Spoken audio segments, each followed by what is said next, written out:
Saudações jurídicas, sou Francisco Egito, coordenador, host aqui do programa Ação Jurídica. Nós estamos hoje no 7º episódio, falaremos de direito previdenciário. Trouxemos aqui o grande mestre, professor, juiz federal, doutor Eduardo André Brandão Fernandes, juiz federal da 25ª Vara Federal, professor, ex-presidente da AJUF, tá? E da AJUFERJ, que são associações de juízes federais. E hoje ele vai falar sobre pensão por morte. Estou com minha querida colega Simone Viana, também aqui ao meu lado, que é advogada condominialista, como eu, e ela é familiarista. E nós passaremos aqui um pouquinho de vergonha, que a gente não sabe de previdenciário, né, Simone? Mas nosso professor que vai nos orientar, nos ajudar a construir esse bom podcast, esse bom programa, porque é um tema pujante do momento, né? É um tema interessante. Na minha época de faculdade não tinha, né, Simone? Você estudou previdenciário na faculdade? Não, eu cheguei a estudar, assim, numa cadeira de eletiva, com a doutora Suzane Ferrara, inclusive, que também é amiga do nosso querido convidado. Mas a gente vai aprendendo, né? Vamos aprendendo. E o advogado ele vai para onde o cliente está, né? Tem muito cliente na área, a gente se direciona para lá. Doutor Eduardo André, obrigado por ter aceito o nosso convite, né? É sempre um prazer. E, como dizia Silvio Capanema, você lia todo o currículo dele e falava, você esqueceu de citar a principal qualificação. Ele era flamenguista, doutor Eduardo Botafoguense e Luz Fervorosa e Audácia Rosa. Fala um pouquinho pra gente essa visão assim panorâmica, né? A importância do tema pensão por morte, a importância do direito previdenciário hoje para a advocacia, para a sociedade. Como é que você vê? Inicialmente é um prazer estar aqui, Egito, obrigado. Doutora Simone, é um prazer estar nesse podcast. O direito previdenciário, com os juizados especiais federais, a partir de 2001, ele se tornou muito rápido, né? Os juízes federais, com a sua competência, conseguiram trazer uma estrutura rápida, de solução rápida para o direito previdenciário. Antes ele existia, mas era um direito muito longo, muito custoso, muito demorado, né? Então, hoje, para a advocacia, com essa realidade, nós começamos a pagar muito rápido. Então, assim, o RPV, a requisição de pequeno valor, até 60 salários mínimos, ela é paga em até 60 dias. Então, a gente consegue terminar um processo em 6, 8 meses. Então, o advogado já começa a receber um bom valor, né? Então, rapidamente ele começa a ver rodar aquele mercado e começa a ter uma resposta boa para a sua advocacia. E isso realmente está trazendo muitos profissionais buscando direito previdenciário. É uma área que muita gente acha que sabe fazer, né? Mas não sabe fazer. E aí, quando se especializa, que é a especialização também menos custosa que existe, ele logo percebe, ele começa a ver o resultado e começa a ver a diferença da especialização. Então, no curso que a gente faz de prática previdenciária no CBE-PJU, os alunos fazem 2 vezes, 3 vezes, porque sempre querem se atualizar, exatamente porque acabam se empolgando com as soluções dos casos concretos e acabam pegando. Então, assim, o direito previdenciário atraiu por essa rapidez, por ser uma especialização e pela diferença que há entre quem sabe e quem não sabe. As pessoas muita gente acha que sabe, mas não sabe. Muito importante. Poucos são colegas nessa área. Era exatamente isso que eu ia falar. São poucas as pessoas, são poucos os advogados que eu conheço que atuam nessa área. Sim.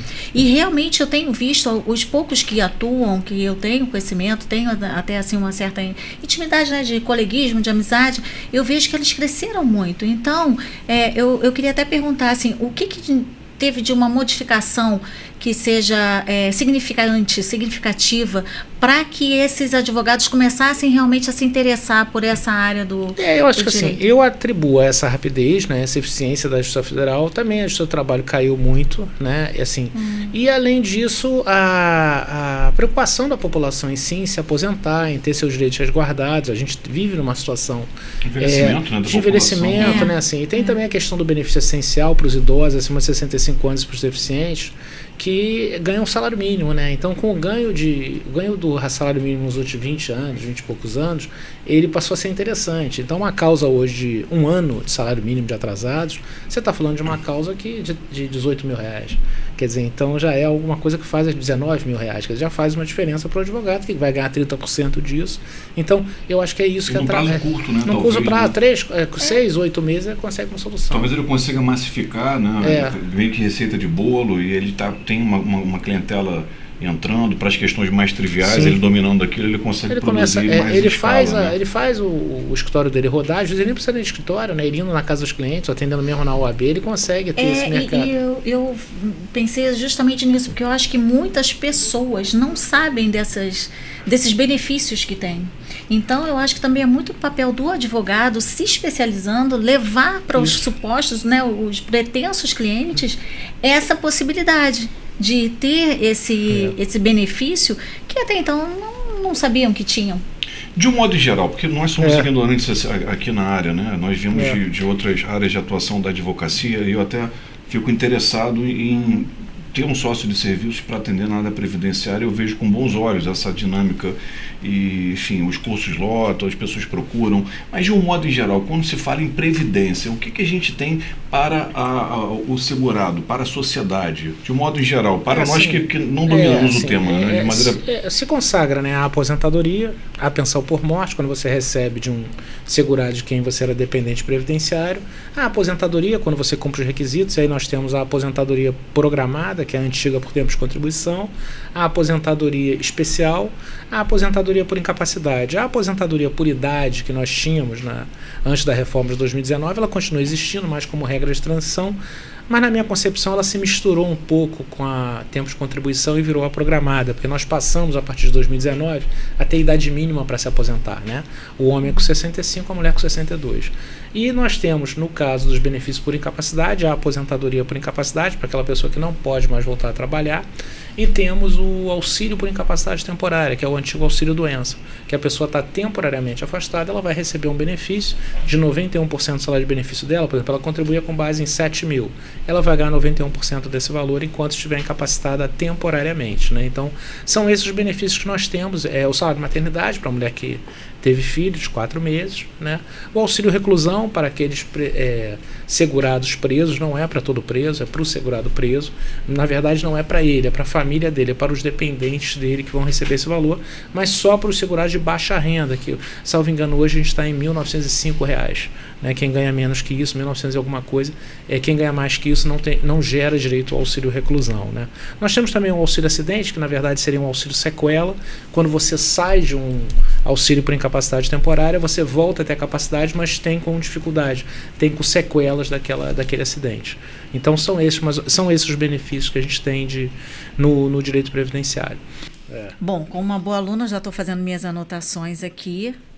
E venho lhe dizer, acho que eu já tive um déjà vu disso, hein? Eu venho lhe dizer que teremos um curso em breve, né, em Niterói e São Gonçalo, sobre esse tema. Vou me inscrever e meus advogados também, porque é uma área de grande interesse, né? Nós temos fragilidade de formação, uma área de especialização que é interessante para a advocacia, né? Vou fazer, porque o direito ele se conecta, né? Uma coisa conecta com a outra. Sim. Eu já vou fazer uma pergunta aqui envolvendo família também, que é a minha área, mas eu fiquei interessada agora nessa última fala, doutor, a respeito do auxílio reclusão, que sempre me surge uma dúvida no seguinte sentido: esse auxílio reclusão que é dado para a família, é dado somente àquela família em que o detento ele contribuiu de alguma forma? Sim.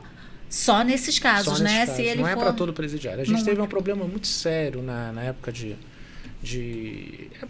polarização da sociedade, eleições presidenciais, que as redes sociais foram invadidas de informações sobre esse benefício. Ele é uma jabuticaba, ele só tem no Brasil. Mas ele também não é pago para todo mundo, né? Então era comum no Facebook você ver a professora ganha tanto e o presidiário ganha tanto. Isso. Não tem nada a ver, assim, é só o segurado que mantém a qualidade de segurado, que ele tem a qualidade de segurado e foi preso, né? E foi preso em regime fechado. Só ele que gera o auxílio reclusão.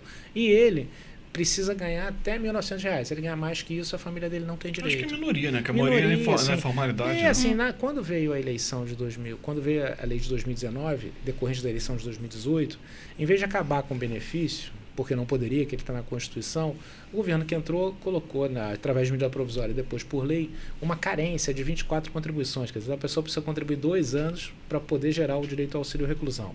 Isso praticamente inviabilizou o benefício, que em 2 anos, só com os dissídios, você já ganha mais de R$ 1.900, né? E, além disso, o público do auxílio reclusão, aquele que... Quem trabalha a gente brinca, né? Uma piada meio infame, mas E quem trabalha 2 anos pode até não gostar de trabalhar, mas sabe que precisa, né? Então, assim, a gente acaba não delinquindo. Então, o nosso público do auxílio reclusão é aquele jovem que trabalhou 6, 8 meses como entregador de farmácia, trabalhou no supermercado, sai do emprego, 6 meses depois comete um crime. Ele mantém a qualidade segurada por 12 meses e acaba cometendo um crime. Agora que você passou esses de 24 meses, praticamente quem vai ter direito.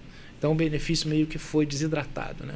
Tá vendo Sem como é acabar com importante? ele. Né? Como não conhecemos, né, Simone? Porque Muito interessante. exatamente isso que ele falou a respeito das redes sociais, que fala, poxa, mas realmente que absurdo. Então todo mundo agora vai cometer crime para ser preso e ganhar um auxílio reclusão. Eu nas minhas aulas gosto de botar chamar de doutrinador Facebook, né? Para ver se o pessoal não ouve. Né? É igual pra gente aqui, advogado condominialista e familiarista, dizer assim, não, vai no doutor Google, porque tudo ele já vem com a resposta pronta, mas que, gente, não é nada daquilo. Quem dera fosse, né?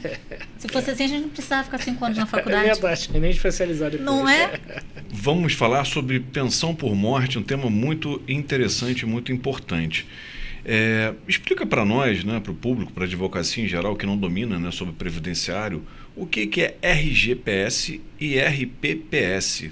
Tem diferença entre a pensão por morte nesses 2 regimes? Vamos lá. RGPS é o Regime Geral da Previdência Social. Então, é o aposentado pelo INSS, né? O trabalhador da iniciativa privada, empregado, contribuinte individual, ele vai se aposentar pelo INSS. Né? Alguns trabalhadores, por exemplo, Petrobras, Banco do Brasil, Caixa Econômica, eles entram por concurso público, mas eles também vão se aposentar pelo INSS. Né? E eles têm direito a uma complementação de aposentadoria, que seria a Petros, a Cassis, a Previ, que seriam contratos de previdência privada, mas eles se aposentam pelo INSS. Né? Então, os trabalhadores da iniciativa privada se aposentam pelo Regime Geral da Previdência Social. Regime próprio de previdência social é o dos servidores públicos. Né? A União Federal tem o seu regime, o Estado do Rio de Janeiro tem o seu regime e os municípios, muitos têm o seu regime. O município que não tenha regime, o servidor dele se aposenta pelo INSS. Ele não fica sem aposentadoria. Então, quando a gente fala de RGPS, são todos os trabalhadores do INSS, né, da iniciativa privada. E o RPPS, cada ente tem o seu, salvo o município se quiser. Né? A gente está com um grande problema no Brasil, porque um regime próprio de previdência, Gito, ele é muito bom nos primeiros 25 anos, que ele só arrecada, né? Ele só arrecada. 30 anos depois, é mais ou menos o que a Constituição está fazendo agora, 88, né? Então ela está com ela vai fazer 37 anos esse ano. Agora chegou a hora de pagar as aposentadorias. E aí agora que a gente vai descobrir se os regimes foram bem administrados ou não. Né? Temos dúvidas. Né? Então assim, é terrível, porque trata-se de pessoas que estão idosas, já trabalharam tantos anos. Então assim, o regime próprio dos municípios é uma coisa que me preocupa muito e é uma boa área para a advocacia. É até interessante para dialogar em termos de sociedade, longevidade da população. Sim, o tempo de contribuição dialoga com o tempo que você vai ter de recebimento benefício. Né? Será que com a população cada vez mais velha, a gente consegue, o sistema se sustenta? Hoje ele é pago até o final da vida da pessoa, né? Hoje, então, com 65 anos, hoje o homem precisa de 65, a mulher com 62. Eu acredito que vai ser pago, em média, por mais 20 anos, alguma coisa assim, né? Que a população está envelhecendo. Agora, só continuando na pergunta. O RGPS tem regras diferentes de alguns regimes próprios, né? Então, por exemplo, no RGPS, o filho maior, ele só pode receber a pensão até 21 anos. No regime dos militares,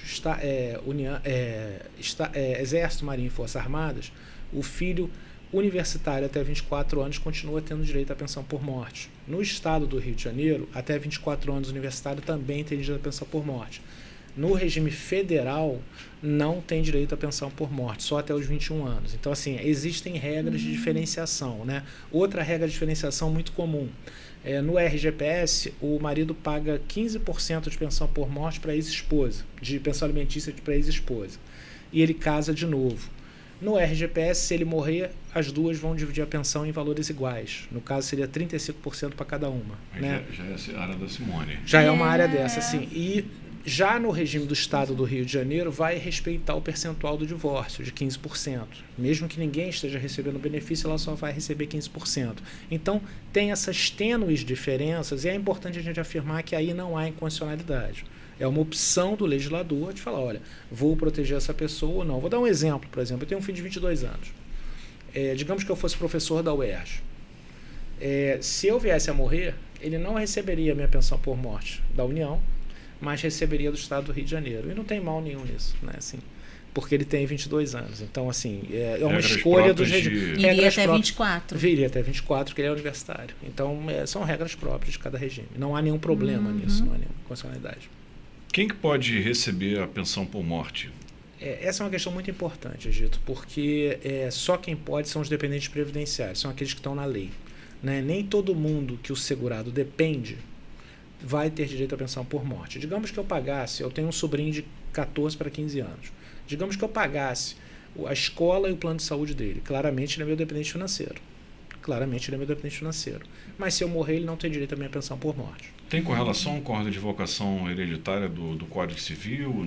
Assim, na primeira classe, é o cônjuge, o companheiro, o ex-cônjuge ou companheiro que recebe alimentos, o filho maior de 21 anos, ou melhor, o filho até 21 anos, o filho inválido ou deficiente mental, intelectual ou grave. Né? O enteado e o menor tutelado têm direito, desde que comprove a dependência econômica do segurado. Essa é a primeira classe. A segunda classe são os pais. E a terceira classe são os irmãos, menores de 21 anos, ou inválidos, ou deficientes e tal. Assim. Então, são as três classes. Segue. Porém, os pais só recebem se a primeira classe ninguém pedir. Né? Se a primeira classe pedir, o pai não tem direito. Né? Então, não é concorrente, né? Não é concorrente. Se a primeira classe pedir, a segunda não pode mais pedir. Se a segunda pedir, a terceira não pode pedir. Então, exclui mesmo. Né? Isso gera uma correria? Gera, né? Sim. Isso necessita... na verdade, doutora Simone, isso exige um certo planejamento previdenciário e uma consulta do advogado antes de se entrar no INSS. Né? Então, um exemplo que eu sempre gosto de dar em aula é que uma segurada de 55 anos mora com um filho de 19 anos e meio e com a mãe de 75 anos. Os dois dependem dela. Ela morre. Se o filho de 19 anos e meio for no INSS, ele vai ganhar a pensão por morte até os 21. E a mãe dela não terá direito ao benefício. Se consultar um advogado, o advogado vai falar, olha, sua avó depende da sua mãe. Deixa ela pedir o benefício, que aí ela vai receber pelo resto da vida. Entendeu? É muito mais tempo. É muito mais tempo. Justo. E vai ser então até brinco com meus alunos, que eu digo assim, aí no dia seguinte é o aniversário de 21 anos do neto, no dia seguinte você liga para Dona Maria, por exemplo. Parabéns, Dona Maria, né? Aí ela fala assim, não, o aniversário do meu neto foi ontem, é por isso mesmo, a pensão continua por minha causa, que eu sou o seu advogado. Sim. Se não fosse por minha causa, a pensão teria acabado ontem. Terminado. Então, assim, parabéns por ter me escolhido com o seu advogado, né? Que assim, ela vai continuar recebendo por causa disso. Então, porque isso é uma coisa importante. O filho não é obrigado a pedir o benefício. Ele pode simplesmente deixar a avó pedir. Não há essa necessidade. Ela deixou o filho menor. Sim, mas se ele não quiser pedir, ele não precisa pedir. Então essa é uma questão interessante. E nesse caso, se a avó pedir, no caso, né, se ela vier a morrer, o neto depois pode pedir, que ele é de uma classe anterior, mas a classe posterior não pode, né? Então, assim, se o filho pedir, acaba. Se o filho pedir, acaba. Mas se a avó pedir, ela vier a morrer antes dos 21 anos dele, ele também pode pedir, que ele é classe anterior. Isso está tudo na lei, no artigo 16, assim, que os advogados não conhecem, por isso que é importante a legislação. Não conhece. Qual a legislação que rege? A lei 8.213. 8.213. Do RGPS, tá? 213 RGPS. E dos servidores federais é 8.112. Essa eu sabia, 8.112. 8.190. RPPS. Aí ó, Estado e município, aí exige demais a memória, né? Exige demais. Que bacana, né? Quanta informação rica, né? E espaço para a advocacia poder trabalhar. Ontem inauguraram, voltou, né? A Justiça Federal reinstalou em Salgaçó. Uma honra para a gente, uma alegria, que eu sou diretor do foro, né? Então era uma prioridade da nossa gestão. Eu estou muito realizado com isso. Pô, que bacana. Agora eu queria fazer uma pergunta a respeito de, por exemplo, eu já vi casos nesse sentido, de o homem, ele tinha uma amante, na verdade, sim, né? E era separado quer dizer, separou durante aquela confusão, né? Porque descobre e tal, e ele faleceu. Então, a esposa, mas que era uma ex-esposa, foi lá, deu entrada, recebeu, sim, só que a amante também. Isso é comum? Como que isso? Doutora, é assim, o Supremo, no tema 526, ele pacificou esse entendimento. ou recebe a esposa ou recebe a companheira. Se a companheira for considerada companheira, a esposa é separada de fato. E aí ela só recebe no caso dela ter alimentos informais, nesse caso. Né? E caso a esposa seja considerada esposa, a amante vai ser considerada concubina e não terá direito. Então, assim, ou é companheira ou é esposa. Né? O Supremo eu sempre tive esse entendimento, concordava com o Supremo, mas agora ele pacificou. Não dá para dividir a pensão. Assim, se eu sou casado e não posso ter duas mulheres ao mesmo tempo, esposas, eu não posso ter uma companheira e uma esposa. O Supremo foi bem claro nisso. O que acontece nos casos? Esse é o caso que mais me assusta nas questões de pensão por morte. O homem sai de casa, mas não se separa da esposa. Eles continuam casados no papel. Eles passam a ser separados de fato. Né? Nessa situação, a mulher ou o homem, né, só terão direito à pensão por morte se receberem alimentos. Alimentos esses que serão informais. Eu acho que dificilmente a senhora viu alguém entrar na justiça para dizer, quero pagar alimentos para essa mulher, mas não quero me separar dela. Né? É muito incomum, né? Então, assim, nessa situação é muito importante o advogado ser bem firme no primeiro atendimento e na petição inicial. Porque se ele entrar com uma petição inicial dizendo que ela era casada, que eles nunca se separaram, e a companheira estiver recebendo, essa inicial vai ser improcedente. Essa inicial tem que dizer o seguinte, olha, eles eram casados, nunca se separaram, mas estavam separados de fato há 10 anos e ele pagava alimentos. Por exemplo, ele pagava água e luz na casa deles. Ele continuou pagando água e luz na casa deles. Ela é separada de fato, recebe alimentos informais.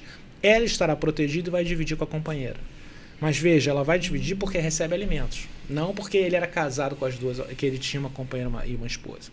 Isso é um caso que me impressiona, né, que eu nunca vi uma inicial dessa. Né? Na audiência, eu consigo, às vezes, captar isso, eu conseguia, de alguma forma, buscando uma verdade real, conseguir equilibrar. Mas agora, com as audiências online, eu não posso, eu não tenho mais essa liberdade. Né? Tá vendo então, assim, né, então, assim, tem que ter muito cuidado. Assim, o advogado em previdenciário, o essencial é o primeiro atendimento. Né? Eu costumo brincar com meus alunos que quando o cliente vai procurar vocês, ele quer ganhar dinheiro.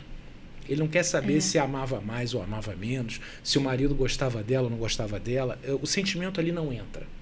Né? E qual é a forma de ganhar dinheiro para o cliente, proteger o cliente com a pensão por morte? É trazer a verdade. Olha, a senhora era esposa dele, mas ele não vivia mais com a senhora. Né? E como que o INSS fala isso? Casado há 30 anos. Casado há 30 anos, como que o INSS vai concluir que eles não moravam mais juntos? Ela, junto ao requerimento, Egito, que mora na Penha. Quando ela vai no INSS pedir a pensão por morte, ela mora na Penha. O atestado dele de óbito, de um mês antes, é de Campo Grande. Para o INSS é cara crachá. Não moravam mais juntos, separados de fato. Né? Se tiver uma divergência de endereço, você pode explicar na inicial. Já tem que explicar na inicial. Olha, eles eram casados, mas o endereço é do filho, por exemplo. Tal. Isso tem que ser esclarecido.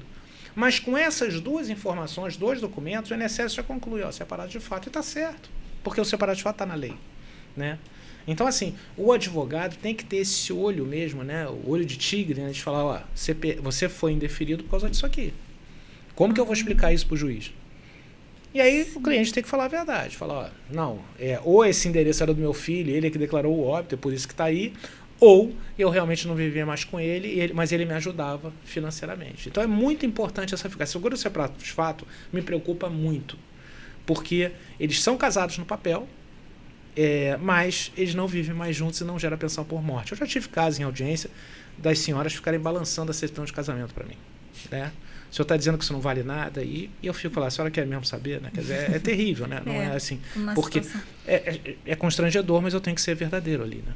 Então, assim, a gente acaba passando por essa realidade. Né? E essa pensão informal, ela não precisa ser o dinheiro em si, ela pode ser o pagamento de conta de alguma coisa, conta de alguma coisa, assim, né? Às vezes você paga uma luz, paga um plano de saúde. Isso, paga plano de saúde, eu pago o aluguel, assim, hoje com Pix você tem transferência, isso aí, essa pensão informal só tem que ser provada essa pensão informal, né? Então é importante essa colocação.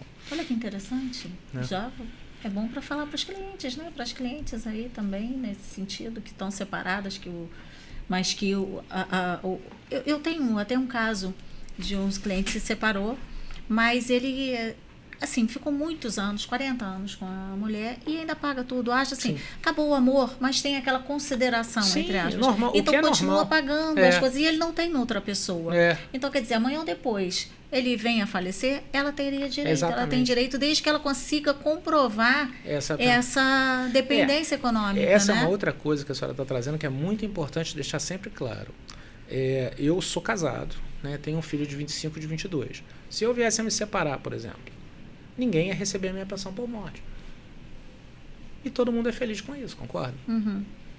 Eu tenho um filho de 25 e 22, já estão com mais de 21, não tem direito à pensão por morte. E se eu me separasse, eu não teria ninguém. Assim, vai deixar para o governo? Vou deixar para o governo.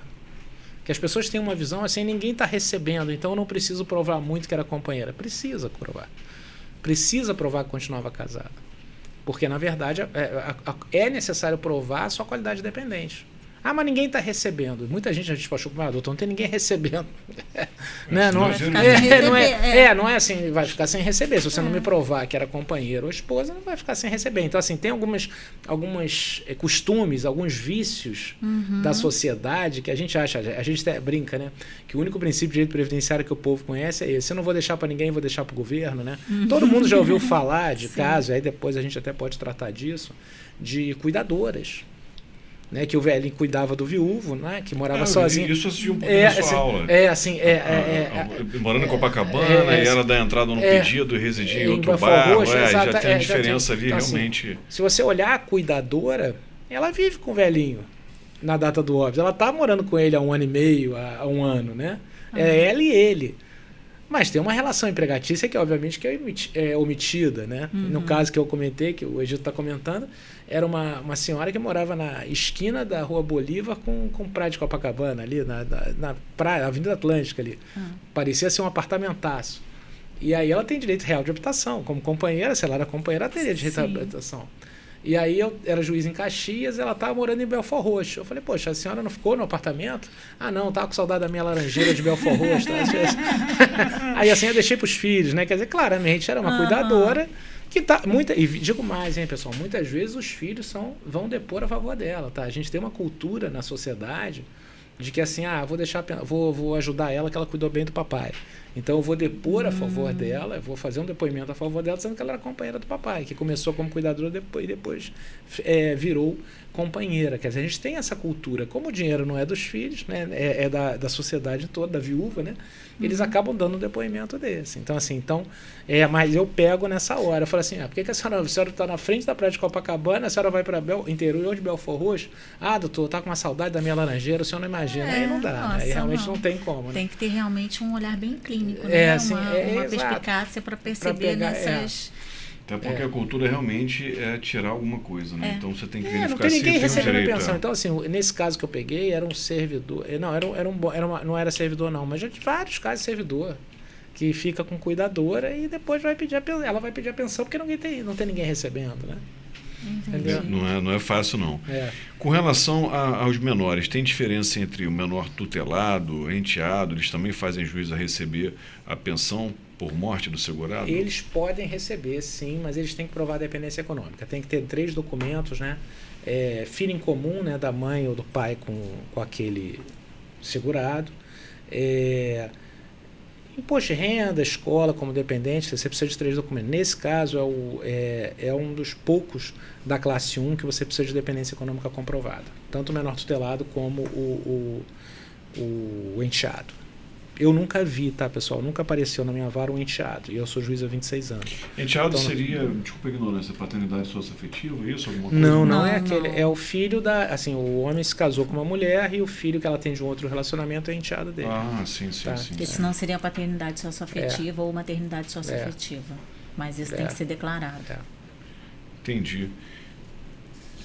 Inválido, deficiência intelectual ou mental, deficiência grave, tem diferença entre eles? Essa é a grande questão. Assim, a pensão por morte ela é regida pela lei da data do óbito do segurado, não de quando você faz o requerimento. Tá? Então, os casos que apareciam com certa frequência para nós, ainda aparecem. Súmula 340 do STJ. O segurado morreu em 2005. a esposa dele pediu a pensão por morte para ela como esposa. Antes da reforma, ela ganhava 100%. E eles tinham um filho com deficiência intelectual, com algum problema mental. E a família tinha, né, a sociedade tinha uma certa vergonha, ela pedia para ela. Em 2023, essa senhora morre. E esse filho continua vivo. Hoje maior, tá? Inválido, tudo. A irmã dele vai bater na minha porta, como várias já fizeram, pedindo a pensão por morte. Eu preciso de uma tutela de urgência para ganhar a tutela que o meu irmão, mostrando os laudos que o meu irmão hoje é inválido. Né? Meu irmão está inválido. Pela súmula do STJ, eu tenho que ver se ele era inválido em 2005, não agora. Porque a lei que rege a pensão por morte é do óbito do pai dele, do segurado em 2005. Tá? Então, assim, e aí eles entram pedindo como filho inválido. Tá? Qual a contestação que o INSS traz? Doutor Eduardo, nesses 20 anos ele tem 6 anos de contribuições recolhidas como empregado. Não. Então ele não era inválido. Né? Ele não era inválido, mas a lei traz a possibilidade do deficiente mental, intelectual ou grave. Se você fizer a inicial alegando que ele é deficiente mental ou intelectual, ele tem muito mais chance de receber. Vou dar um exemplo. Um supermercado no Rio de Janeiro, muito conhecido, contrata como empacotadores deficientes mentais ou intelectuais. Né? Digamos que um desses rapazes fique 20 anos nesse supermercado. Ele terá direito à pensão por morte da mãe dele, deu? Certo? Porque ele é claramente deficiente mental ou intelectual. O supermercado cumpre a cota de deficientes deles e gera uma atitude inclusiva muito bonita, né? E ele, como deficiente mental ou intelectual, morando com a mãe, vai poder receber a pensão por morte da mãe. Agora, se essa inicial, doutora, vier como inválido, o INSS vai dizer, ele está com 20 anos de contribuição recolhida, ele nunca foi inválido. Ele, no máximo, é deficiente. Então, os advogados têm que saber diferenciar isso. Inválido é aquele que não consegue contribuir. Deficiente é aquele que consegue contribuir. Deficiente mental, intelectual ou grave. Então, o grave aí seria o físico. Né? Então, assim, agora, coloco para vocês, eu nunca vi essa inicial. Só chega como filho inválido. Então os advogados não têm. Que mostra a falta de preparação dos advogados. Então faz às vezes uma coisa tênue, né? Assim, você, claramente ele é deficiente mental. Você vai no mercado, você vê, essa pessoa tem deficiência mental. E até uma postura assim bonita, na hora de pagar, você vê a pessoa trabalhando, se esforçando, feliz em estar trabalhando, até te dá uma, né? Assim, você até esquece da conta, tô brincando. Mas, assim, então é uma postura bonita, inclusiva, e que gera esse direito, né? Então, porque, no caso, ele foi contratado na condição dele. De deficiente. Então, é por isso, né, que dá uma margem ao INSS saber, não, realmente ele é inválido, mas ele foi contratado. Não, deficiente, ele é deficiente. Porque isso é uma coisa importante de diferenciar sempre. O deficiente pode contribuir, o inválido não consegue contribuir. Isso é muito importante. Então, o deficiente tem direito. A lei, o meu colega, amigo Fábio Souza, bem fala isso. O deficiente... A visão de proteger o deficiente é uma atitude de inclusão social.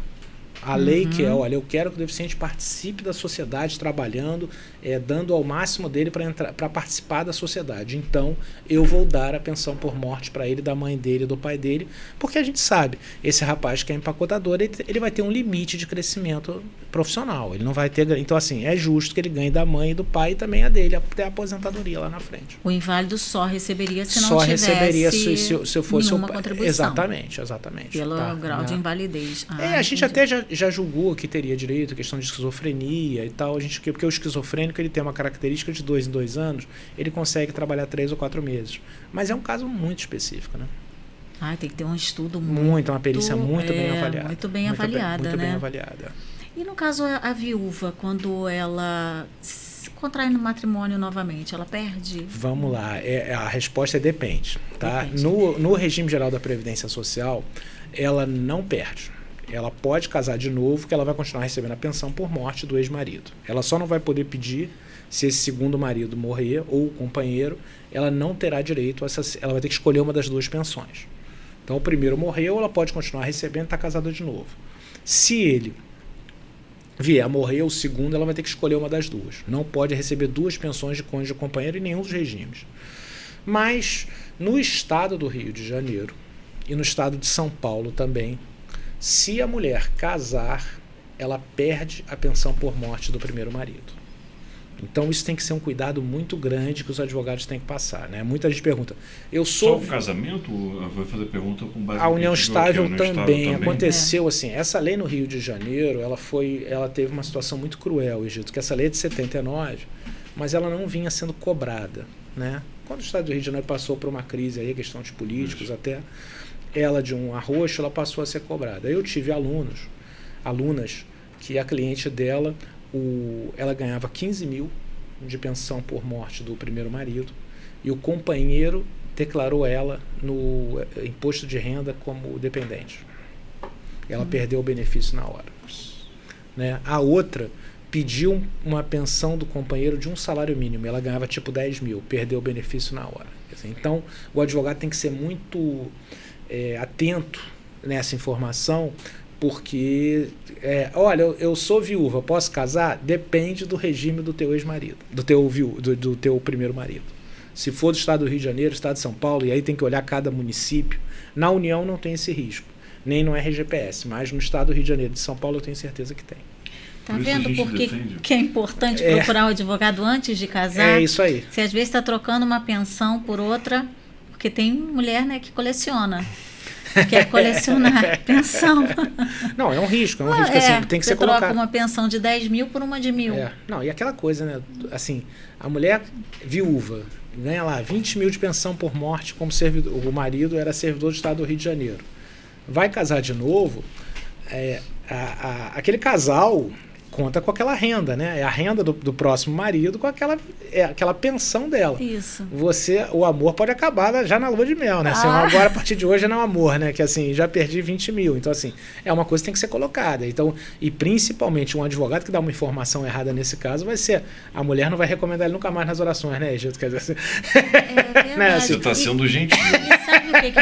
Sabe o que me veio agora na mente? Porque eu vejo, eu fico muito receio de fraudes. Né? Eu tenho um livro, inclusive, que fala só sobre fraude no divórcio, fraude na partilha. E esse segundo marido, companheiro, declara essa companheira como, né, no imposto de renda, sem ela saber. Já era. Porque ele pode até com raiva, com birra, né, querer se vingar e fazer isso, ou vice-versa. É isso aí. Olha só o perigo. A importância que nós conversávamos da advocacia efetivamente ter uma ramificação, uma especialização, porque cada vez mais eu vejo o quanto nós não sabemos.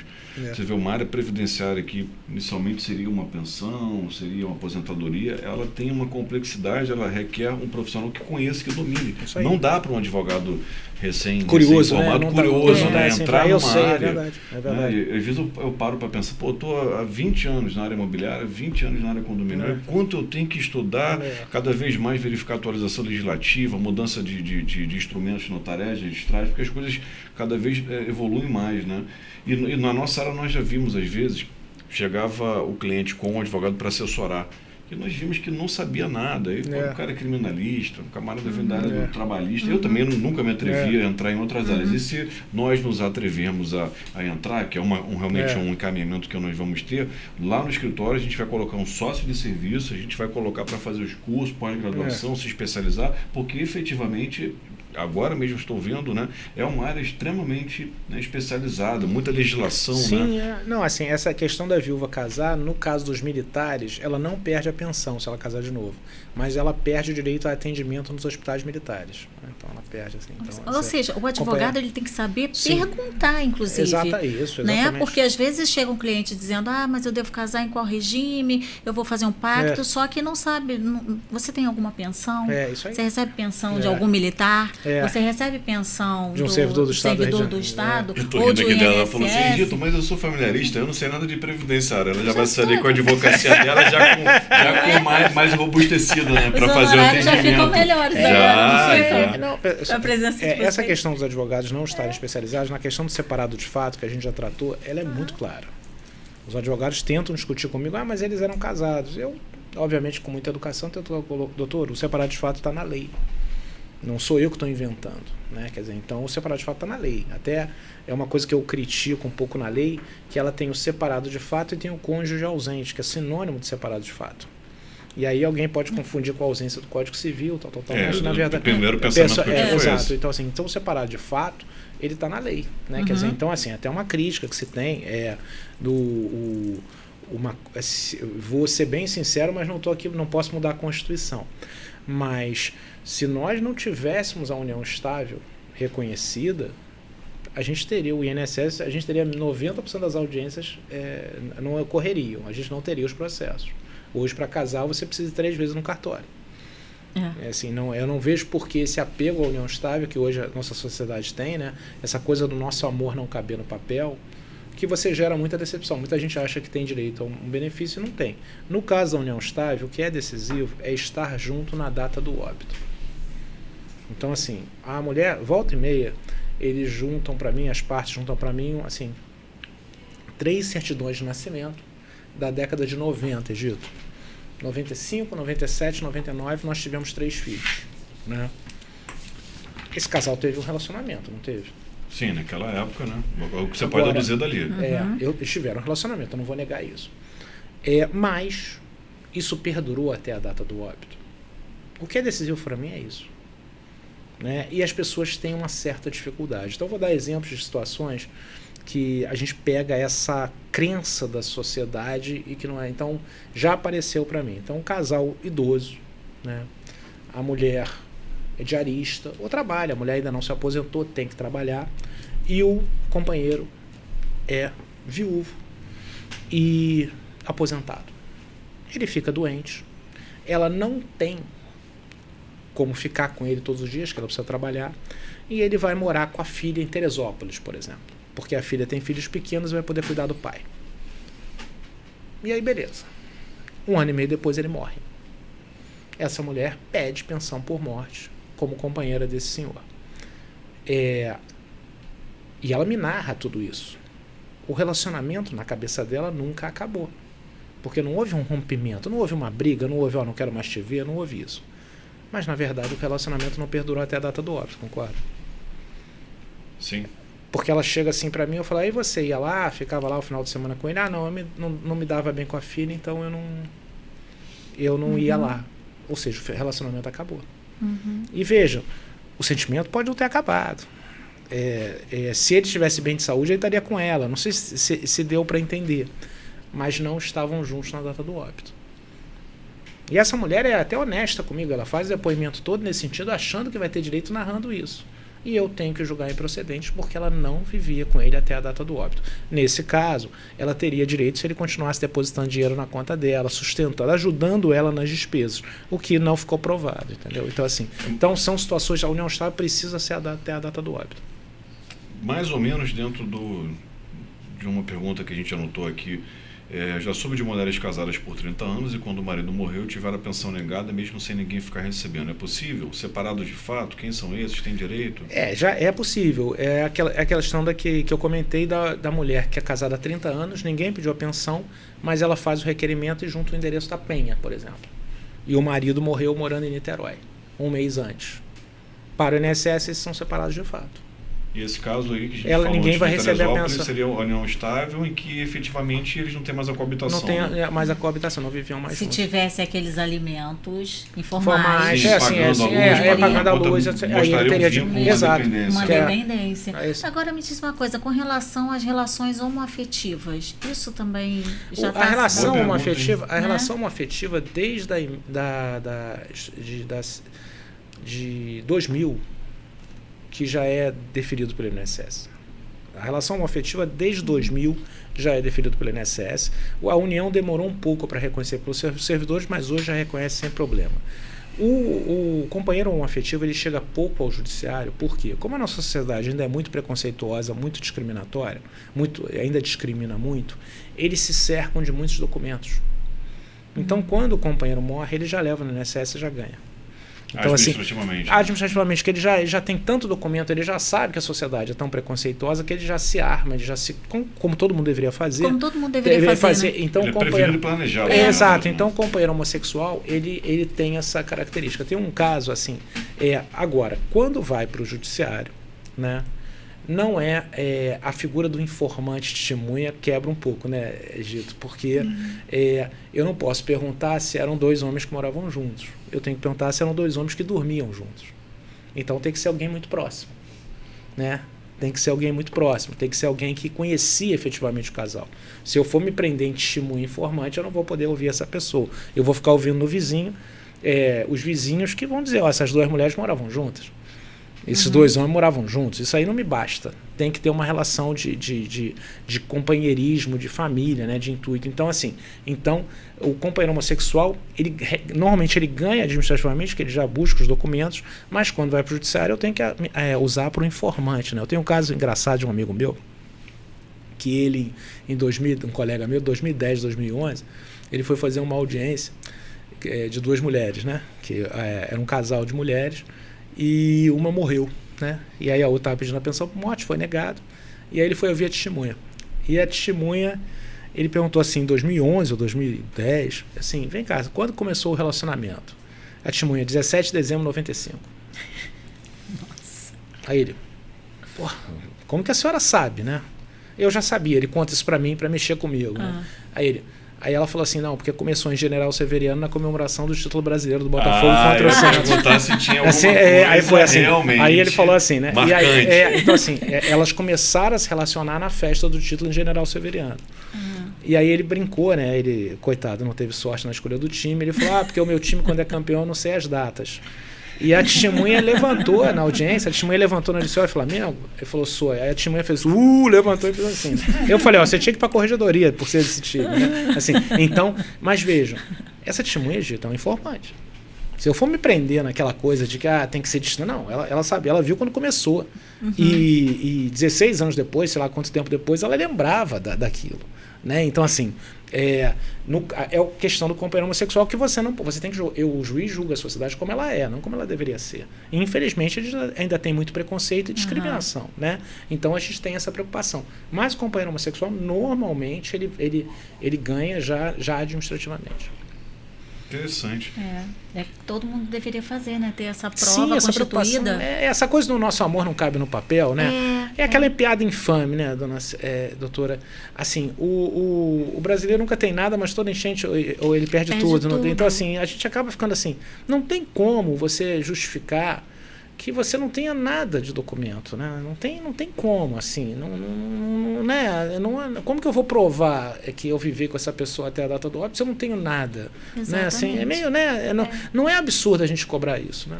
Nessa linha aí, só para complementar o que a gente vem conversando, prova tarifada para provar união estável e dependência econômica. Isso é uma novidade de 2019 da Lei 13.846, que antes a reforma da Previdência foi em novembro, né?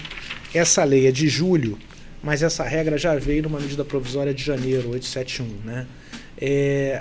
Eu não posso conceder uma pensão por morte união estável. O juiz não pode conceder só com base em prova testemunhal. Eu não posso, com a total ausência de documentos, eu não posso só ouvir testemunhas, confiar nelas e deferir. Então, desde 2019, eu não tenho essa possibilidade. Se eu fizer isso, a minha sentença vai ser anulada. Então, tem que ter um início de prova material, algum documento, alguma coisa que justifique eu ouvir as testemunhas. Então, essa Lei 13.846, ela tem muitos artigos que foram, parágrafos, né, incisos que foram incluídos nessa tentativa de limitar a interpretação judicial. Né? E, nesse caso, eu acho até legítimo. Por que eu vou dar uma pensão por morte se não tem documento nenhum? Mas, ao mesmo tempo, Egito, ela gera algumas injustiças, vai gerar muitas injustiças. Por exemplo, comunidades carentes, né? Favelas. Você tem favelas no Rio de Janeiro, comunidades carentes, que você tem 4 endereços apenas. Então é difícil um casal, companheiros ali, provar que moravam juntos, já que só tem 4 endereços e tem mais de 20 mil pessoas morando. Então, eu tenho uma preocupação com esse parágrafo 5º do artigo 16, que foi incluído, da questão da prova tarifada, que você pode chegar a negar benefícios para quem tinha direito. Né? Porque não vai ter documento, né? Vai ter uma declaração da Associação de Moradores, que é uma prova testemunhal, né? Acaba não sendo um documento oficial, né? A gente vai ter, o judiciário, eu acho que vai ter que se debruçar sobre esse tema, como que ele vai fazer essa adequação. Ao mesmo tempo, não é uma exigência irrazoável, mas no caso das pessoas muito carentes, a gente vai ter que ver. Sem a coabitação, pessoas morando em casas separadas, tem possibilidade de direito à pensão por morte? Desde que haja dependência econômica, dito assim, na prática, né? Lógico, o casal, dizem até que é a melhor forma de casamento, não sei se é verdade, nunca tentei, mas cada um morando na sua casa seria isso, né? Mas para essas situações o INSS considera como separado de fato e a Justiça acaba considerando também. Então, na verdade, tem que haver uma dependência econômica mútua, né? Então, eles estão morando em casas separadas, mas ela está no plano de saúde dele. Ou ele paga o condomínio, assim, tanto essa situação está aprovada essa dependência econômica mútua, e aí o separado de fato não vai entrar em questão se estavam casados ou não, né? Podem morar em casas separadas. Agora, estando em casas separadas, se entende que eles não estão mais juntos, né?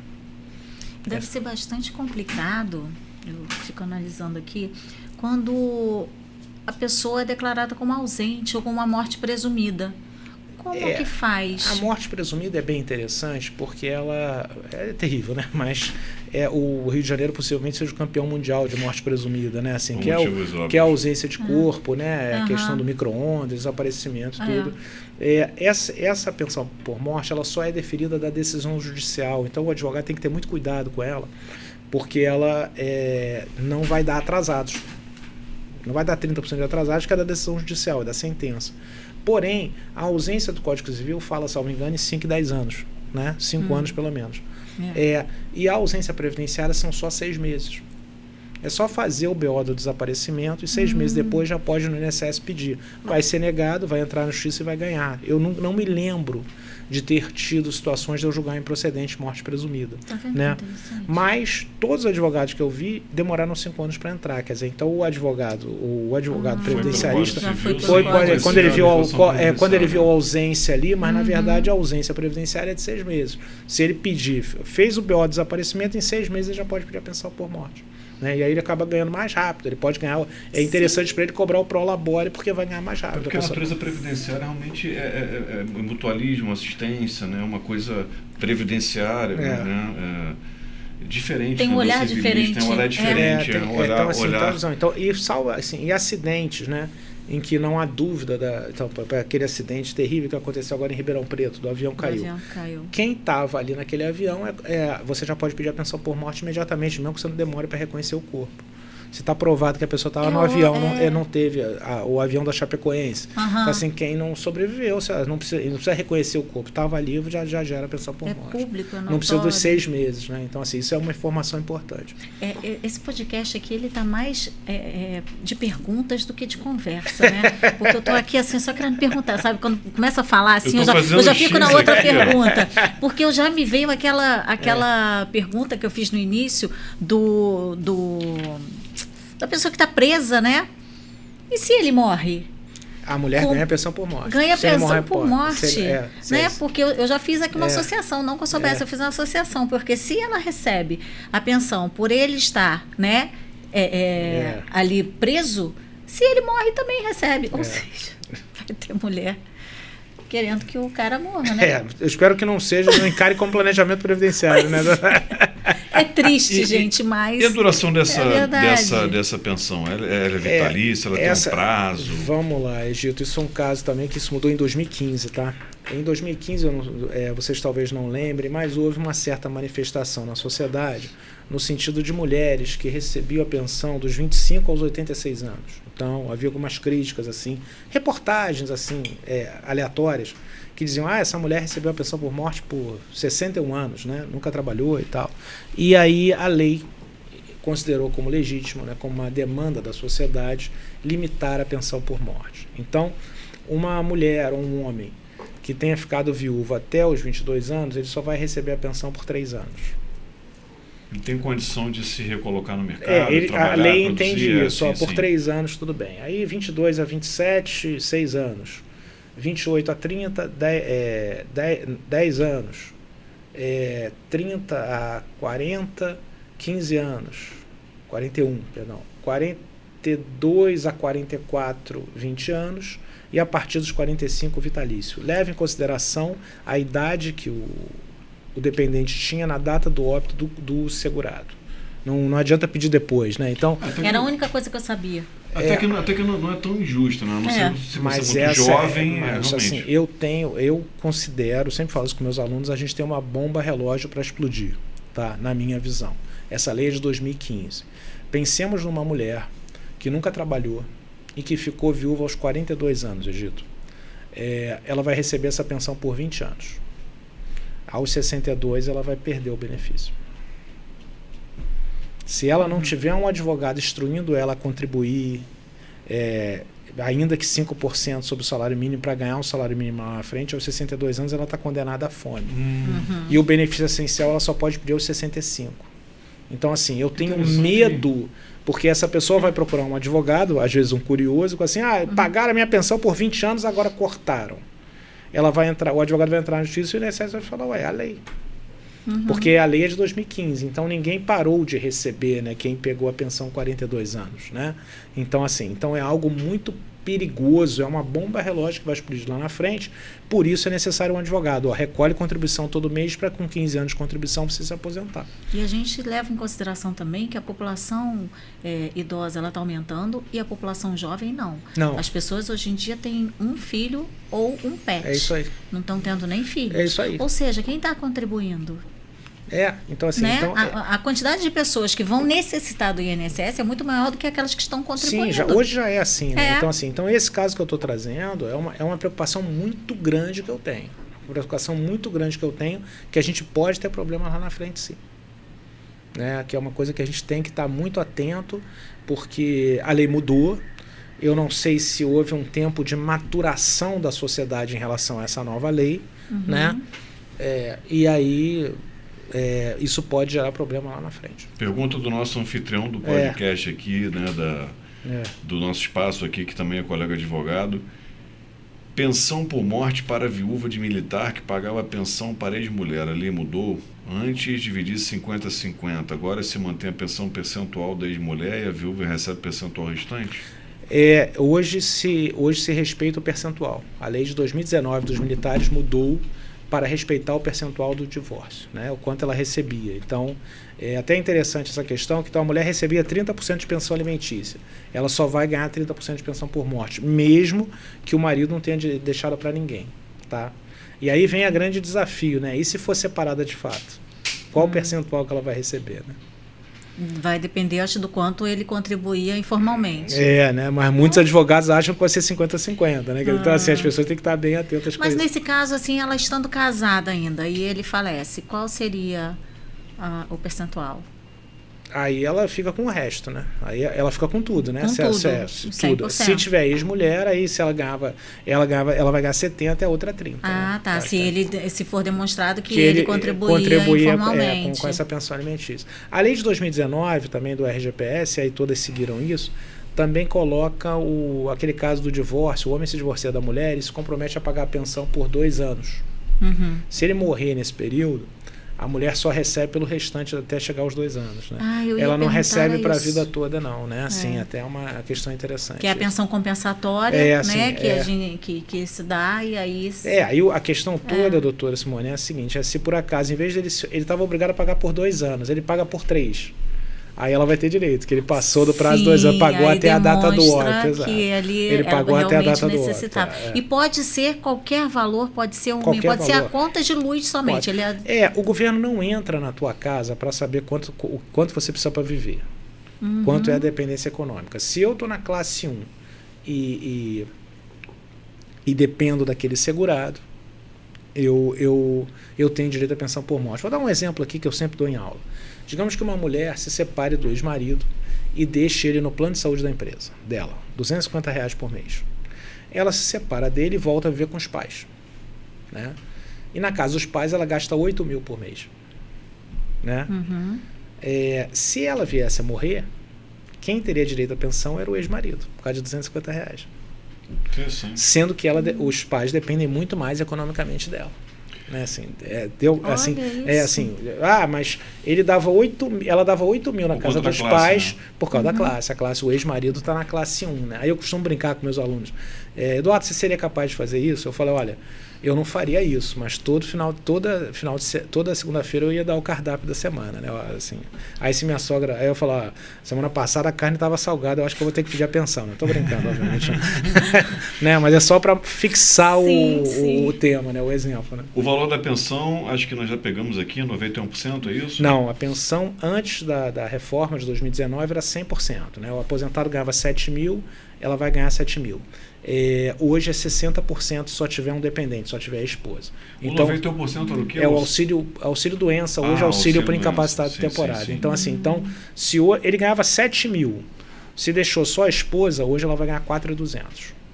Até a reforma, novembro de 2019, ela ganharia os 7 mil. Né? Então caiu muito a pensão por morte e é algo que os servidores públicos já sentiam na pele. Desde 2003, o servidor público não ganhava pensão integral. Então, qual a ideia da lei? Né? Tem menos uma boca para comer porque vai ganhar a mesma renda. Né? Mas 40% é uma certa...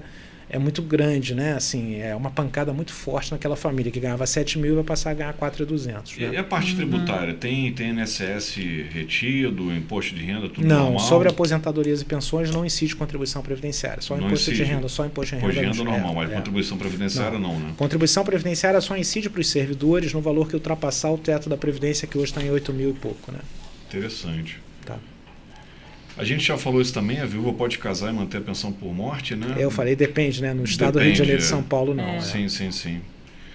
E depende também, né? Quem ela vai querer.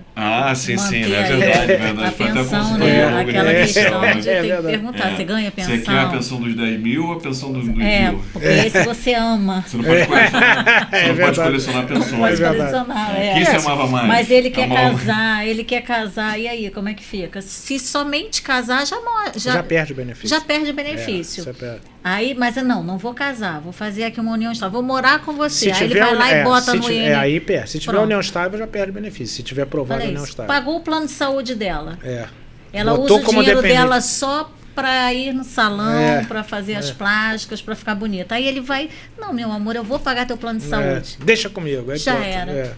Acaba sendo uma lei que vai premiar a informalidade, né? Quer dizer, os casais não vão casar, né? Vão ficar juntos. Isso. Eu aprendi muito. Vou fazer a pergunta da OAB depois, mas antes tem uma aqui. Dá para acumular a pensão por morte com a aposentadoria? Sim, dá sim. Sempre isso. Nunca foi problema, né? A pessoa pode ser aposentada e ter a pensão por morte. O que ocorreu depois da reforma é que você vai receber menos do benefício menor. Então, assim, você vai receber o maior benefício de forma integral e o segundo benefício você vai ter uma redução. Qual o critério dessa redução? Está na lei. Então, assim, o primeiro salário mínimo é integral, o segundo salário mínimo 60%, o terceiro salário mínimo 40%, o quarto salário mínimo 20% e o que ultrapassar 4 salários mínimos 10%. Né? Então, você ganha aí o teu marido ganha uma pensão de militar de 15 mil reais e você tem uma aposentadoria de 8 mil reais, por exemplo. Você vai ganhar os 15 mil da pensão dele, militar, e os teus 8 mil vão ser reduzidos dessa forma. O primeiro 1.500 resolve, que é o salário mínimo. O segundo você vai ganhar 900 reais, que seria 60%. O terceiro você vai ganhar 600 reais, que seria 40%. O quarto salário mínimo você vai ganhar 20%, que seriam 300 reais. E o que restasse a 8 mil, por exemplo, você ia ganhar 10%. Aí tem que fazer a conta. Você vai ganhar alguma coisa em torno de 3 mil e poucos reais de pensão por morte. Essa pergunta de aposentadoria. Essa pergunta aqui é da OAB, típica de prova. Mas a Simone, eu tô achando que quando sai daqui, ela vai mandar fazer no cartão dela, vai incluir previdenciarista e vai fazer a matrícula já no curso. Vou fazer. Tô fascinado. Casa bem com sua área. Um segurado entra com uma revisão de aposentadoria e ganha 150 mil reais. Só que morre antes do pagamento do precatório. Tá tipo aquelas questões. Tício, Mévio, Sefrônio, Caio, Tício e Mévio. Deixa 2 filhos, um de 45 e outro de 47 do casamento e uma companheira que viveu com ele os últimos 4 anos. Como será feita a divisão dos valores? Essa é a sucessão previdenciária, artigo 112 da Lei 8.213. Sucessão previdenciária. Sucessão previdenciária que está na Lei 8.112 de 91.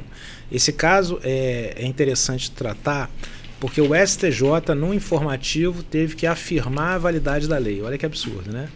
Assim, então os juízes não deviam estar cumprindo a lei. Por STJ precisa dizer que a lei é válida, né? E nesse caso... Mas a arguição de quê? Inconstitucionalidade? Por qual motivo? Não sei. Não, assim, o que é as pessoas, eu acho que não têm conhecimento mesmo, e aí acaba sendo pedido, essa discussão foi necessário o STJ afirmar a lei, quer dizer, então alguém estava descumprindo, né? É quase desuso, né? Mas assim, nesse caso, só tem direito quem recebe a pensão por morte. Então assim, a companheira viveu 4 anos com o velhinho, e os filhos têm 47, 45 do primeiro casamento. Vai ser tudo da companheira. Porque a revisão de benefício previdenciário é considerado como a continuidade do benefício previdenciário. Não era a aposentadoria dele? Se ele estivesse vivo, não ia ser pago para ele? Então, como ela está recebendo a pensão por morte, é tudo para ele. Eu já tive situações do advogado ir despachar comigo, os meus servidores mostrarem para ele, doutor, não tem direito. É da companheira apenas o precatório. E o advogado entrar para despachar comigo e eu mostrar a lei para ele, ele falar, só queria ouvir do senhor, doutor. Né? Em um outro caso, esse sim muito pior, que o filho foi no balcão da vara e falou com o meu diretor de secretaria, o meu diretor mostrou a lei para ele, falou, doutor, senhor, não tem direito por causa disso. E ele falou assim, caramba, e eu ainda depus em juízo a favor dela. Quer dizer, o filho depois, ela era companheira do meu pai e ela vai ficar com todo o benefício. Então, assim, é uma coisa que as pessoas não acreditam. Nesse caso, essa pergunta é importante porque as pessoas acham que vai ficar metade para ela e metade para os filhos e tal. Mas não, isso não é. Tanto que a lei fala independente de inventário ou arrolamento. É tudo da companheira. Então, pensemos no caso de um segurado que deixa um filho de 24, um de 23 e um de 20. É tudo do de 20. Seria tudo de 20 pela sucessão previdenciária, artigo 112 da Lei 8.213. Então, o habilitado à pensão por morte recebe tudo. Se não tiver ninguém habilitado, aí sim se divide entre os sucessores. Interessante. Muito. Assim. Pergunta, doutora. Quando é o curso? Vamos lançar no ABC de São Gonçalo e vamos lançar em Niterói. É só você passar o carnaval, mas realmente é muito procurado. E agora eu vejo que porque a advocacia procura, porque é útil, tem um retorno a curto prazo, tem um alcance social, né? Tem uma boa remuneração em cima, não tem que ficar a vida inteira esperando. E aquela coisa, né, Egito, quem sabe faz a diferença, né? Muita diferença. No primeiro atendimento você resolve a vida da pessoa. Olha os detalhes que ele deu pra gente aqui numa petição inicial. Né? É só esmiuçar. É isso. Aí poupa até uma audiência tão demorada que ele tem que ficar pescando da pessoa. Basta colocar ali na petição inicial, e é lógico, né? Ele vai ver se é fidedigno, mas já tem ali. Pelo que eu estou entendendo, é um pouco diferente de outras áreas do direito, que você discute muito, né? Fato social, princípio, aplicação da norma. Né? Ali é diferente. É o caso concreto, enquadramento, a subsunção à norma, documentação, prova, concessão. Né? Exato. E, assim, e tentar. E aí é uma dica para os advogados: tentar incluir o menos sentimento possível. O sentimento não ajuda nessas horas. Lembrar. Pessoas longevas, né? Coisa muito objetiva, muito racional, assim, né? Porque o cliente está te procurando para ganhar a pensão por morte, né? Para ganhar o dinheiro. Ela não quer saber se o marido gostava ou não dela. Você tem que arrumar o jeito de ganhar esse benefício para ela. Né? Se você começar a cair naquele... Então, até uma brincadeira que eu faço com meus alunos, que a melhor testemunha é o ódio. Né? Então você pergunta assim, você chama lá como testemunha a ex-mulher, né? E aí, ela viveu com ele até a data do óbito? Isso aí, destruiu a vida dele, não valia nada, essa aí não vale nada, tinha caso com o vizinho, ele sabia, acabou com a vida dele. Mas viveram juntos até a data do óbito? Viveram, tanto que ele morreu, né, doutor? Mas isso não vale nada, tá bom, muito obrigado, até logo. Só precisava saber. Eu só precisava saber se viveram juntos até a data do óbito. Então, assim, o ódio, ele acaba sendo uma... Por quê? Porque não pode entrar em sentimento. Né? Então, já teve caso de esposa e companheira, que uma falou para mim assim, eu só queria que o senhor soubesse que ela tem casa própria e eu vivo de aluguel. Isso não é critério. Né? Isso não é critério. Critério é quem vivia com ele na data do óbito. Então, assim, o advogado tem que ser muito frio nisso, porque senão ele começa a entrar na empolgação lá do cliente e acaba atrapalhando. Então ele vai falar, olha, para a senhora ganhar, é melhor a gente alegar isso, que isso eu tenho como provar. Entendeu? Então, o que está me parecendo é que é muito advogado familiarista que atua nessa área. Porque o familiarista, ele tem justamente essa visão que ele está colocando, né? De você verificar, não, mas olha só, ela tinha condições, essa cliente aqui não tem. Exato. Então, e não é por aí. Quem viveu então, assim, com ele até a data do realmente é uma aula. Esse podcast de hoje está sendo uma aula, porque tem que demonstrar quem estava ali. Porque se era, inclusive, a companheira, mas e se ele pagava alguma coisa na casa da ex? Assim.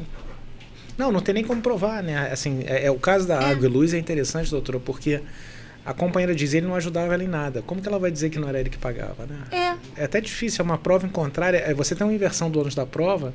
Olha só, em vez da mulher alegar que estava casada com ele quando não estava mais, na verdade ele estava com a companheira, ela provou a água e a luz estavam no nome dele. Pronto. Olha só, a prova que a outra vai ter que fazer é que ela não era ele que pagava aquele valor. Quer dizer, e às vezes, então, assim, o advogado deixa escorrer pelas mãos o direito do cliente por uma coisa boba, né? Por falta de conhecimento. Por falta de conhecimento e por cair naquela paixão de que ele nunca quis se separar. Já aconteceu, assim. Militar é uma coisa interessante, é um caso preocupante, porque o militar, quando ele está na ativa, ele troca de organização militar, ele declara quem são os beneficiários dele. Mas ele, quando vai para a reserva, ele continua morando na mesma cidade ou se muda, ele não precisa ficar fazendo essa declaração com frequência. Então, o militar se aposenta com 50 e poucos anos, ele viveu até 85, ele tem 30 anos entre uma situação e outra. E aí, quando ele morre, a esposa que está lá como beneficiária, às vezes não está mais, é separado de fato, né? E às vezes ele não se separa dizendo, eu vou deixar a pensão para você. E aí fala com a companheira, a pensão é dela, tá? Tá ótimo, claro. Aí quando ele morre, a companheira fala, o meu acordo era com ele, não com a senhora. Né? Então assim, agora eu vou pedir a pensão. Já trouxe mais elementos da doutora Simone. Mas não é isso, assim. Então assim, o meu acordo era com ele morreu, agora o meu acordo, a senhora não tem acordo nenhum. Familiarista trabalhar. Queridos, excelente aula aqui, né? Foi um podcast diferente, né? De perguntas e respostas, quase um quiz aqui, né? Mas muito interessante o tema, gostei bastante, acho que é muito útil para a advocacia de um modo em geral. Vou passar para as considerações finais. Doutora Simone, considerações finais. A gente encerra com o doutor Eduardo André, desde já agradecendo por ter aceito o nosso convite, né? Já começamos a ficar apaixonados por previdenciário, né? Advogado gosta do direito. Nunca pensei. Olha, eu juro para você que eu nunca pensei. Primeiro, quero te agradecer mais uma vez, né? Por ter insistido. Insistido, foi um desafio, porque eu falei assim, eu só vou sorrir. O que eu vou falar? E, no entanto, aqui eu aprendi, acho até que eu perguntei bastante coisa, aprendi muita coisa, fiquei com sede de aprender mais. Doutor Eduardo, eu estou assim, fascinada realmente pelo direito previdenciário, porque tem muita coisa que eu não sei. O que eu sabia, eu estava sabendo de forma errada, né? Que foi até aquela questão que a gente falou no início. Então, eu estou fui agraciada com essa aula. Foi muito boa mesmo e muito obrigada. Um prazer ter essa aula aqui. Eu vou fazer o curso. Tá ótimo. O Egito vai promover e eu vou fazer com certeza. E vou divulgar. Pós-graduação, você imagina a extensão do assunto. Deve ser realmente muito Você viu que abriu um leque até para eu falar com clientes a respeito da pensão, olha isso. E eu nunca havia pensado nisso. Eu nunca pensei em falar sobre esse assunto. É por isso que a gente fala como a gente aprende a cada dia. Né? Eu já estava pensando aqui, assim, de repente, porque a Simone teve uns momentos assim, de reconfiguração profissional, né? Já estava pensando assim, vou chamar ela para ser minha sócia de serviço em família e agora em previdenciário, que eu especializo ela, a gente ganha dinheiro mais rápido. Bora. Né? Doutor Eduardo André, considerações finais sobre direito previdenciário e pensão por morte, né? Que foi o objeto dessa live. Sim, eu queria agradecer pela oportunidade. Obrigado, doutora Simone, pelas perguntas, pela atenção. Destacar, né, que a Justiça Federal tem um trabalho muito bem feito na questão dos benefícios, na proteção ao segurado, mas tentar instruir os advogados a se especializarem, a buscar as informações, porque não dá para ser curioso nessa área. Eu acho que assim, a nossa conversa aqui deu para destacar isso. Então, estudem, se especializem, vários juízes dão aula, né? Então, assim, o nosso curso no CBEPJ de Prática Previdenciária se caracteriza por ser um curso muito prático, muito rápido. Eu acho que é importante a gente divulgar isso para ajudar a população mesmo, né? Porque, na verdade, é uma população carente de informação e de recursos e que cabe a nós essa instrução. Então, eu acho que o juiz tem que educar juridicamente a população e eu tento fazer isso através de ajudar os advogados. Né? Então, assim, eu agradeço muito, né? E espero que as pessoas tenham mais informação. E se eu posso pedir alguma coisa, documentem as relações, né? Não fica o amor não cabe no papel, não serve para nada. Verdade. Queridos, finalizando aqui o nosso podcast 7, Pensão por Morte, tivemos aqui o doutor Eduardo André, doutora Simone Viana, e quero agradecer aqui aos nossos patrocinadores, Francisco Egito Advogados Associados, especialista em direito imobiliário e condominial, e futuramente também, né, previdenciário. Vamos ter nosso time aqui, porque o direito é muito realmente vasto, muito rico, né?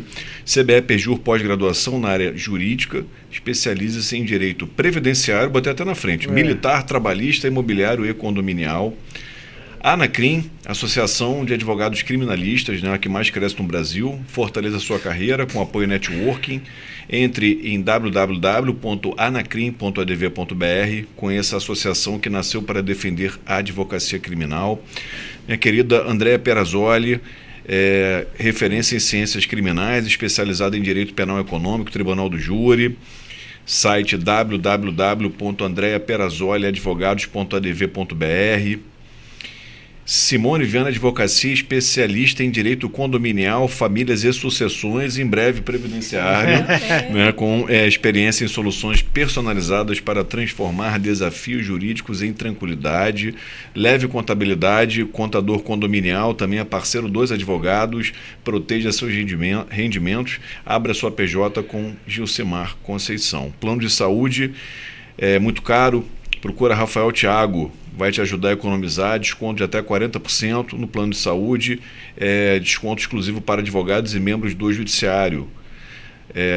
@rt.negócios, no Instagram, 2197-347-5232. Finalizando com uma das melhores amigas do advogado, né, que é leiloeira, Juliana Araújo, leiloeira pública, Leilões JA, com 10 anos de experiência, realiza leilões nos processos judiciais, principalmente cobrança de cotas condominiais.